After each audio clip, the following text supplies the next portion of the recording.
Le doy la bienvenida al programa Entrevista de Cubavisión Internacional. Hoy estamos en la sede de la Oficina Nacional de Diseño y nuestra invitada es Gisela Herrero, directora de esta institución y quien asume también otros proyectos y responsabilidades. Y el pretexto es que estamos en Bienal, en la tercera Bienal de Diseño. Gracias, Gisela, por estar con nosotros. Gracias a ustedes.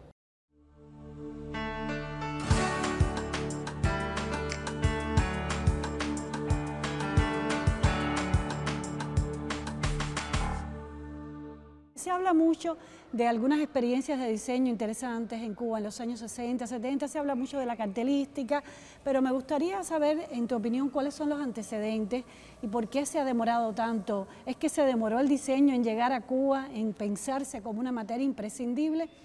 Yo creo que es la sumatoria de muchas cosas. Mi abuela decía que el vino era vino cuando la uva estaba. Y un poco es la metáfora de no quemar etapas ni violentar las facetas de los propósitos, ¿no? Diseño en Cuba siempre hubo, muy buen diseño, como siempre decimos, solo que académicamente hablando se empieza a formar la primera gran comunidad de profesionales a partir de los 80, cuando nace el ISDI en el 84. La ONDI nace el 9 de julio del 80 y el ISDI como universidad formadora de los profesionales que iban a integrar la comunidad de diseño que hoy día tenemos.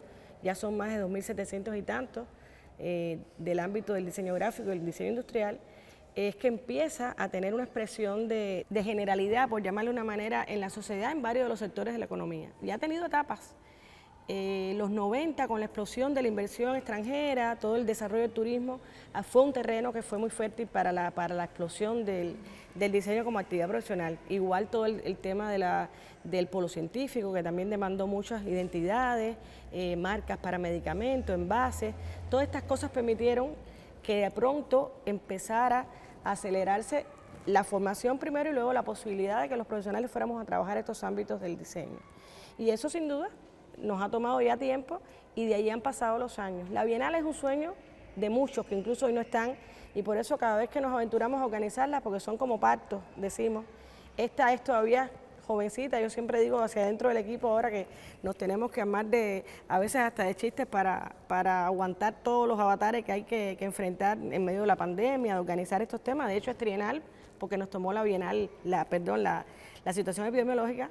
Es un niño que no va a la escuela, tiene 3 años, tiene 3 ediciones, pero sin duda es un evento que cada vez da más ilusión hacerlo por las libretas de tarea que nos dejan. Siempre digo que nos deja un tablero de propósitos, porque las bienales son eso, encuentros para ver qué se está haciendo, qué se ha hecho. ¿Y qué se puede hacer? No solo en Cuba, sino en la región y en otros contextos que se mueven para también compartir, como hacemos cuando vamos a otras bienales en el mundo. La Bienal Iberoamericana de Madrid, la Trienal de Milano, que también estuvo muchísimos años y es paradigmática para los diseñadores, estuvo años sin celebrarse y pudimos estar en ella hace 2 años. Y así es que la Bienal está ido tomando su curso y ya va para 3 entregas. Esta la hemos llamado la Bienal de la Resistencia, por las condiciones tan difíciles que hemos tenido en medio de la pandemia, los diseñadores que son la fuerza viva en torno a la cual ocurre la Bienal, con sus energías, con sus dineros, con sus recursos, con sus materiales que han sido muy exiguos porque no se ha podido importar prácticamente nada en 3 años y todo eso sin duda ha hecho de esto una Bienal, digamos que modesta, pero con que sea y aprovechemos los tiempos y nos encontremos, basta el esfuerzo que se hace por ello. Gisela, tú has dicho que el diseño cubano no debe estar solo en galerías y exposiciones, sino en el hogar y en la vida de cada cubano.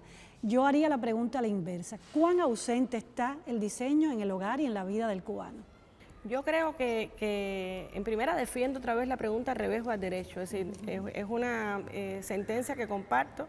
Luis Ramírez, un colega entrañable, dice que habrá diseño en Cuba cuando esté en la casa de la gente.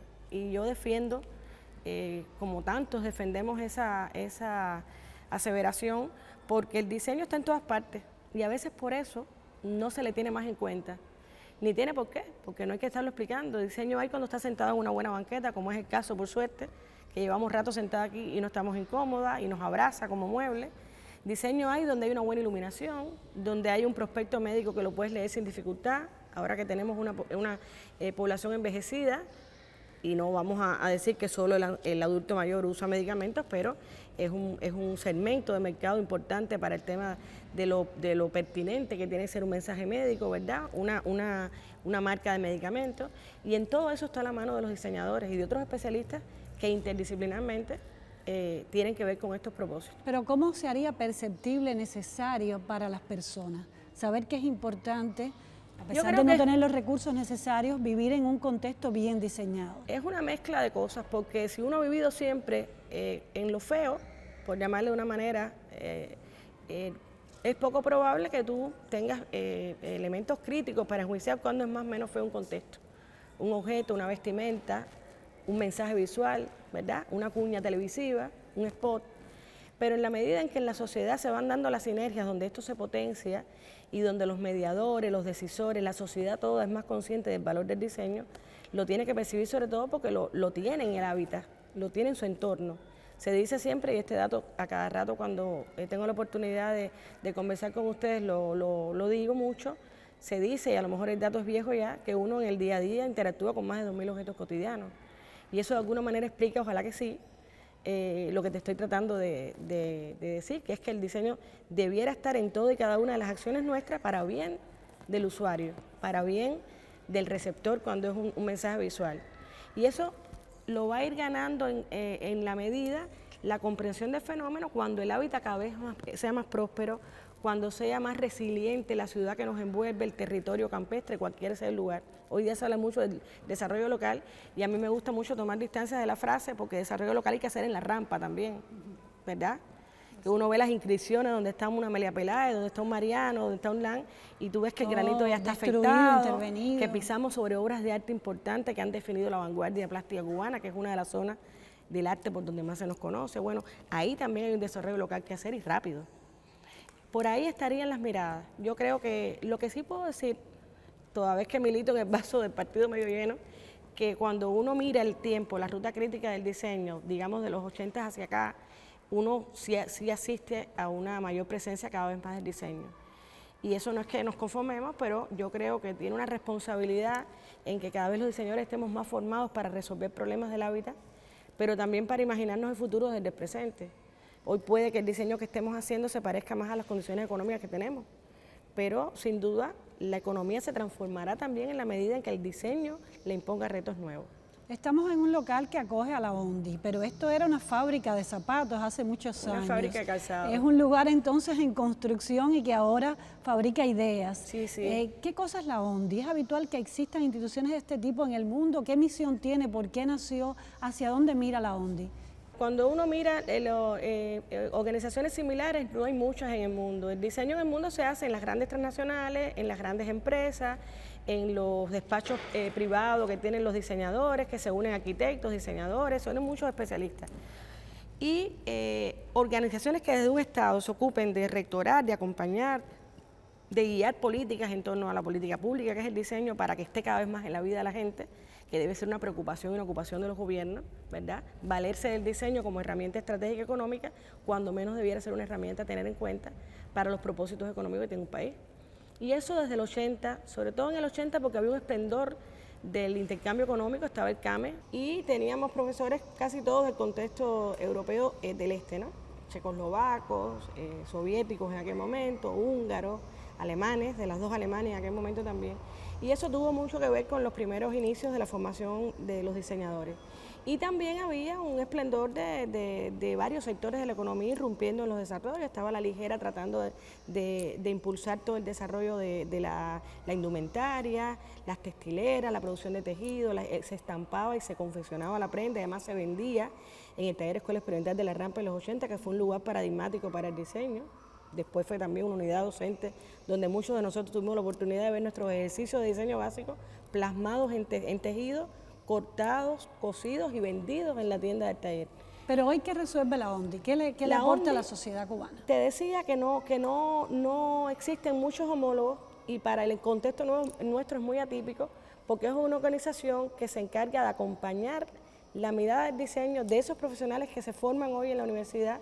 Bueno, luego cómo se conduce, se inserta, se promueve el diseño hacia la economía y todos los sectores, en la vida política, en la vida, en la sociedad, en la cultura, donde el diseño tiene una expresión muy importante. De hecho, la zona del diseño por donde más se nos conoce en el mundo es la gráfica.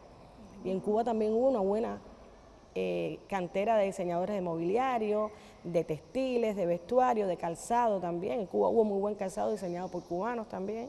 Gisela, ¿tú crees que lo que en Cuba hemos dado en llamar el trabajo por cuenta propia, que no es más que el trabajo privado, ha redimensionado la labor del diseño y de los diseñadores en el país y a su vez es decir, ha dado nuevas oportunidades al diseño y al propio diseño en sí mismo como un trabajo también por cuenta propia? Yo creo que sí, yo creo que las nuevas formas, estas que han ido aflorando, han sido un espacio súper fértil para el diseño. Y se ha convertido el diseño como en objeto y sujeto del mismo. Ha sido un lugar donde penetrar, estar y aportar, porque hoy día todo el que pone un emprendimiento ya lo hace desde la base de entender que tiene que tener una buena imagen, tiene que tener una buena marca, un buen identificador, un buen mobiliario, según sea el servicio o el bien con el que lidia el emprendimiento. ¿Interviene un concepto de competencia también en ese ámbito? Yo creo que sí, a lo mejor no es una competencia marcadamente de esta feroz, pero sí, porque por ejemplo uno lo ve en los barrios donde hay 4 pizzerías en una manzana de un barrio cualquiera, que hay muchas, están compitiendo prácticamente por quién tiene mejor imagen, quién tiene la empleomanía que mejor trata al otro, que también es imagen, es proyección del que ofrece el servicio, y también por ahí tiene un buen mobiliario, confortable, la silla te sientas, comes cómodo, no te molesta, el asiento no te repele, y ahí está la mano de un diseñador.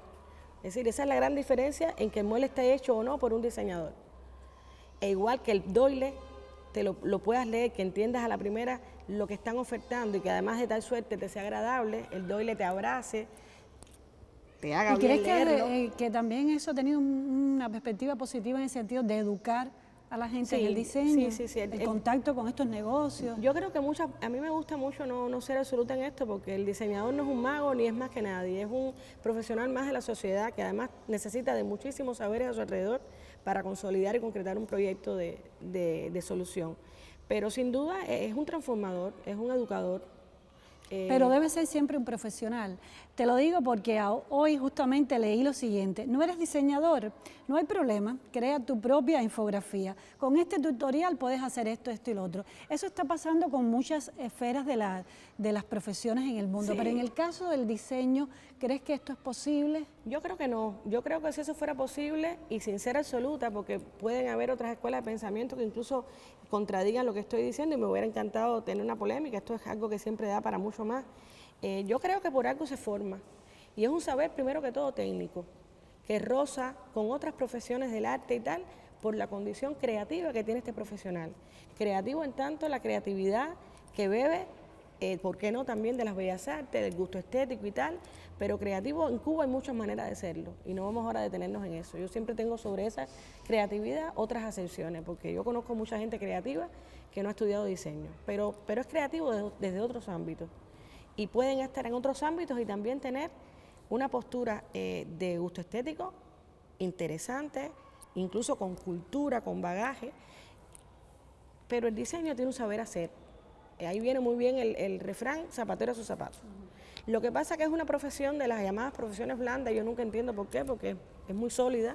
Si usted tiene que comunicar un mensaje y no lo hace con la tipografía pertinente, con la calidad gráfica que tiene que tener la pieza, el cartel, por ejemplo, y usted no puso los recursos gráficos en el cartel, de manera que informe que el estreno está al día de un ballet, con los códigos que tiene que comunicar el ballet, que no se comunican con cualquier tipografía ni con cualquier imagen. Si usted en eso no pone el herramental que por profesión le viene y por saberes, ahí probablemente la pieza no comunique lo que tiene que ser. Gisela, te propongo hacer una pausa que siempre hacemos en este programa. Enseguida vamos a continuar conversando más sobre tu vida personal como diseñadora. Aquí en la sede de la ONDI, acompañadas como estamos de estos trabajos de los estudiantes que están aquí por un tiempo indefinido, ¿no? Esperemos que puedan volver a su escuela. Ojalá que sea cuanto antes para que tengan su escuela otra vez. La escuela hace mucha falta, es la casa de uno. Que será recuperada, supongo. Sí. Si no se recupera el concepto escuela. Irán a algún lugar donde funcione como escuela. Qué bueno. Pero estamos felicísimos de que estén aquí, porque al final uno es como volver a tu escuela, ¿no? Y verlos a ellos con el entusiasmo, porque además son muchachos que han soñado mucho con estudiar eso. Y verlos que logran su propósito y arrancan una vida de 4 años a estudiar por sus empeños. Y aquí hay mucho espacio. Sí. Enseguida volvemos, en unos segundos. Acompáñenos en entrevista por Cubavisión Internacional.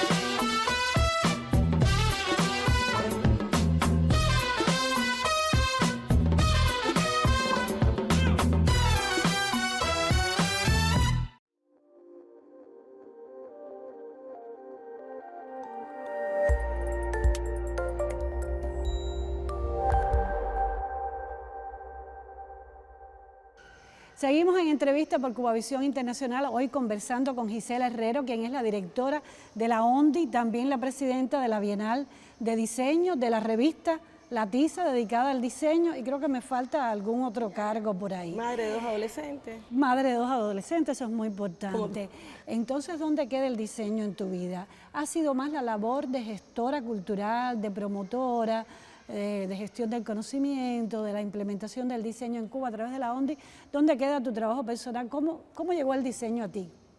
Bueno, mi papá era diseñador mecánico, que directamente con la gráfica, que es lo que yo estudié, no tenía mucho vínculo, pero toda la ilusión por las letras, por las herramientas, en definitiva los ingenieros y los diseñadores manejan herramientas similares, ahora con las tecnologías no, pero antes estaba el Leroy, que se hacían las letras aquellas tan lindas, ¿no? Y tan limpias, y otro grupo de las plantillas, y siempre tuve ese bichito, me gustaba dibujar, después descubrí que no dibujaba tan bien para nada como dibujaban otros colegas míos, dibujan hoy. ¿Y no te gustaba la matemática? Y no me gustaba la matemática, de hecho nunca me gestioné bien con la matemática, la suspendí incluso en su momento. Pero me gustaba mucho todo el tema de la gráfica, siempre fui muy inquieta para buscar en la imagen cosas y entender y tener lectura, y el diseño es más también que dibujar, ¿no? Por suerte. Se trata de ser capaz de concebir, incluso de ver el diseño en proceso. A veces siempre le digo a los colegas en el ISDI y a los diseñadores jóvenes con los que tengo el privilegio de trabajar, que termina siendo a veces más importante el proceso que la solución en sí misma, por todo lo que ocurre, por los aprendizajes, por las indagaciones. Y eso sin duda el diseño es un espacio interesantísimo para lograr hacer esas miradas. Sé que fuiste parte de ese gran proyecto que es la marca País, que comenzó hace muchos años. ¿Qué rol te tocó en ese equipo? Ahí fui diseñadora del equipo, un equipo grande, un equipo de verdad interdisciplinar, porque eso del trabajo en equipo, de la interdisciplinaridad, sí, y es verdad que existe, pero ese fue un ejemplo absoluto de esa práctica que además agradezco porque aprendí muchísimo. Y nos unimos varios diseñadores, redactores, investigadores de la comunicación, periodistas, estadísticos también, historiadores, para estudiar la tradición histórica gráfica y de otros ámbitos de la vida nacional, de cara a encontrar una marca que en aquel momento necesitaba el turismo para signar, para legitimar las comunicaciones, para atraer turismo, porque se volvía a confirmar el turismo como la locomotora de la industria cubana en los 2000, en los 90, finales de los 90.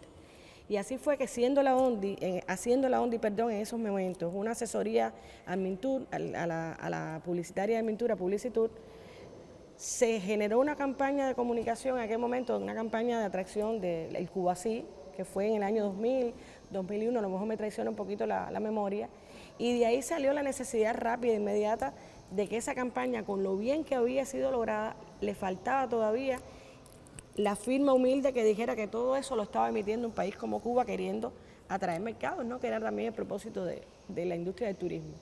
Y ahí empezamos a trabajar con diseñadores de Publicitur, muchos graduados del ISDI también como nosotros, algunos incluso habían sido alumnos nuestros de los más grandes del equipo, de los que ya teníamos más años de graduados, y colegas de Publicitur que siempre, siendo una agencia, tenían estadísticos, investigadores, un equipo muy, muy bueno, muy sólido, del cual aprendimos muchísimo también. ¿Qué virtudes tiene esta marca? Porque ha sido muy bien valorada por diseñadores de mucho prestigio internacionalmente. Yo creo que esa marca, fíjate que siempre decimos que la encontramos, no la diseñamos. Y parece una metáfora, parece una frase hecha, y fue así. Porque de tanto indagar, nosotros estudiamos las corrientes artísticas, estudiamos el dicharacheo cubano, las tradiciones, la historia, los símbolos, los atributos, la música, todo lo estudiamos. Y cuántas propuestas nos habremos hecho de vitrales, de tocororos, de tantas cosas que nos parecieran de alguna manera representativas de nosotros. Y fuimos, como es un proceso lógico del diseño, cuando se conceptualiza con un buen briefing y tal, exprimiendo y filtrando. Y votábamos soluciones, las echábamos a un lado para seguir tratando de encontrar otras cosas. Y fue así que, buscando en la tradición, empezamos a ver un símbolo, un signo que era recurrente en la historia cubana. Desde las carapelas mambisas, la primera bandera, tantas cosas que nos trajeron a decidir que no había por qué ir a más nada, porque el acto de diseñar justamente está en apropiarte de las cosas válidas y no necesariamente descubrir el agua tibia, ¿no? ¿Y no caduca una marca país en algún momento, crees que? No, las marcas países, fíjate que no son muy frecuentes. O sea, hoy hay una manera de hablar de marca país que cada vez se extiende más, pero no son muchos los países que al menos las tienen asumidas de manera estratégica. Por eso hay países, cuando uno estudia los homólogos, que son prácticas típicas de abordajes de diseño como estos, donde uno ve que han hecho cambios para mal de la marca país, porque las marcas, como cualquier cosa, como tu nombre, nace para que te identifique. Y en la manera en que yo sea consecuente, como me estoy mostrando, es más probable que la gente por ahí, cuando digo gente en el mejor sentido de la palabra, pues me identifique y me reconozca. Si yo hoy me pinto un pelo azul y mañana me lo pongo rosado y después me visto de otra manera y cambio mis códigos, bueno, pues le es más difícil a la gente hallar en mí una persona conocida, ¿no? Igual pasa con estas cosas. Entonces, estos son signos gráficos, recursos gráficos de identidad que lo que tienen es la humilde función de legitimar, de designar, de firmar propósitos de comunicación. Y mientras más conservada, bien gestionada esté, pues mejor. ¿Qué ocurrió? Que como marca al fin tiene preceptos y tiene requisitos de camino a que sea un buen resultado. Y se buscó legibilidad, pregnancia, que es la capacidad de enseguida ser comprendida, que fuera también polivalente, es decir, tiene unos registros que sube y baja según sea la pieza donde la colocas, que le permite ser versátil. Es muy simple y la simpleza tiene una capacidad de recordabilidad tremenda. Es más fácil de que la retenga el pensamiento y el reconocimiento. Y fueron, entre otros tantos, yo creo que es una marca hermosa por lo que encierra, por de dónde viene. Mucha gente dice que es la bandera, no es la bandera es la bandera. Esto bebe de la bandera, que además es un símbolo nacional, un símbolo patrio, pero no es la bandera. El triángulo tiene la forma del triángulo de la bandera, pero tiene tratamiento para que pueda reducir y ser reconocible. La estrella está agrandada para que cuando reduzca a los niveles mínimos de reducción, que es un requisito para que las marcas sean buenas, además sean legibles, también está trabajado. Esas 4 letras humildes, que es la palabra Cuba, tiene los ojos de la A, ¿verdad?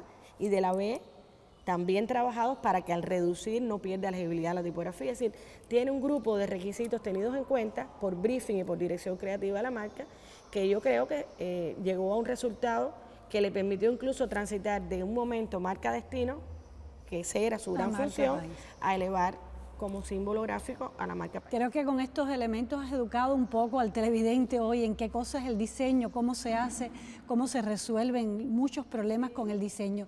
A pesar de eso, ¿por qué hay tan mal gusto en la sociedad cubana, en muchas áreas de la sociedad? Ya casi se nos acaba el tiempo, pero ¿qué se puede hacer para educar al niño, al adolescente en el buen gusto?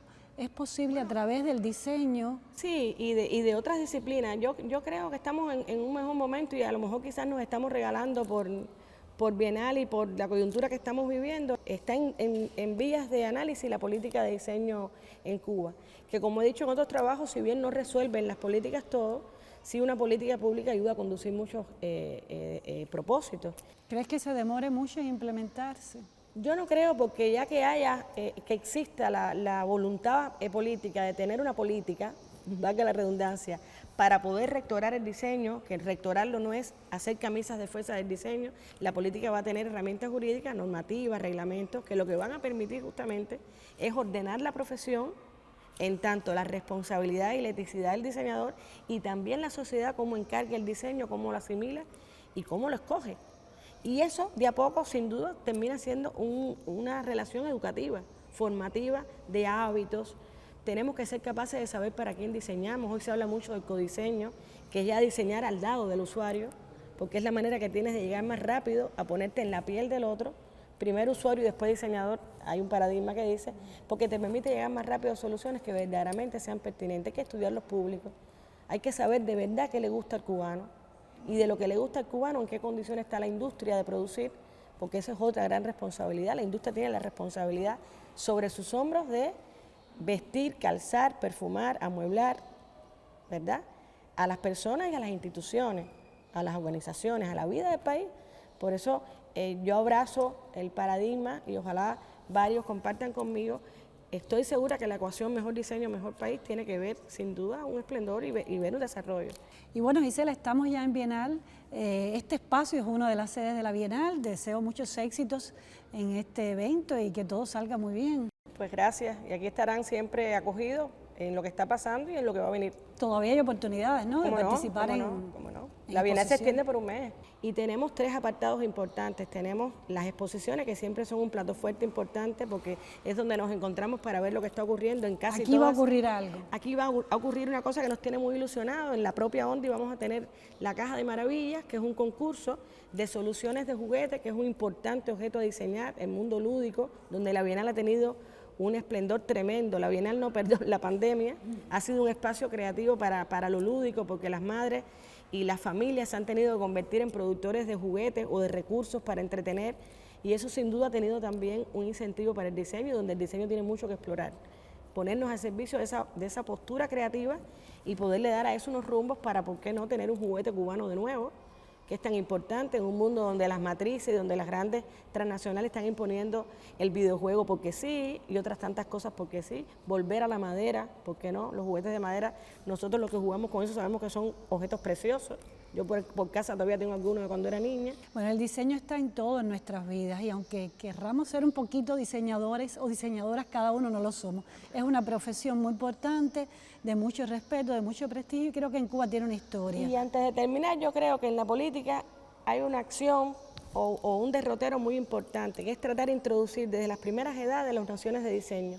No para que el niño desde ya sepamos o queramos que sea diseñador, sino para que sea un ciudadano cada vez más empoderado luego de escoger, de elegir cómo se viste, además que apunte a la autonomía, a la soberanía de verdad, a la prosperidad, a que sea un ciudadano adaptado a valerse y a servirse de objetos que condicionen la prosperidad, pero no necesariamente reñidos con el poder adquisitivo. El diseño es un derecho humano. Siempre hay solución. Siempre hay solución. Gracias, Gisela. A ustedes por muchos éxitos en la Bienal. E invitados a la Bienal. Ahí Muchas estarán los gracias. espacios. Aquí estaremos. Y gracias a ustedes por acompañarnos en Entrevista por Cubavisión Internacional.